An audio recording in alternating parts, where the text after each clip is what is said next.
Hey, Francisco. So the Arc Jumpstart drops page hosts a ton of different drops and different solutions like workflows, scripts, code, and many, many examples. How do I find the right one for me if I look for something specific? And how can I filter through these? Yeah, sure. Hey, Thomas. One of the things that when we start thinking about drops was like how we can bring visibility for this kind of community code, right? And like when this source code is just on GitHub, sometimes it's really difficult to find it, right? So we wanted to provide with tools so that our users could actually search and find drops.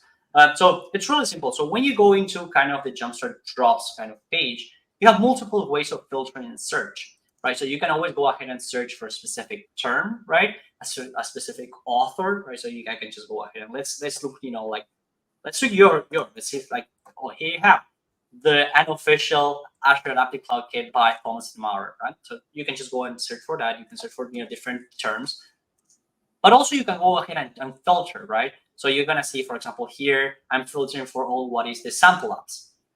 I can go ahead also and filter if I want to do like, hey, I'm a bit of a beginner. I just want to search, right, the beginner kind of drops. If you know for a specific product, let's say you know about, let's say, Azure IT operations. Here we have 6 drops that are specific for this product.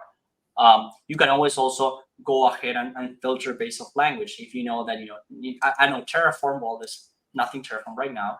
I know PowerShell. Well, you'll see that there are 13 that are PowerShell based. And you have, again, multiple ways to filter the different drops. The other thing is that you can always go ahead and sort. And here, what basically there are 2 metrics. You have the number of views and the number of downloads.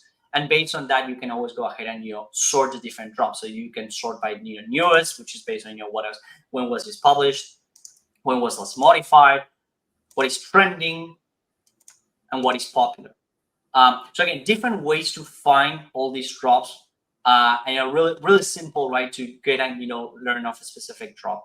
The other thing is that as we move on, we're gonna start adding more and more kind of features, and we're gonna start suggesting drops based on the drops that you've been seeing, or based on kind of your interests.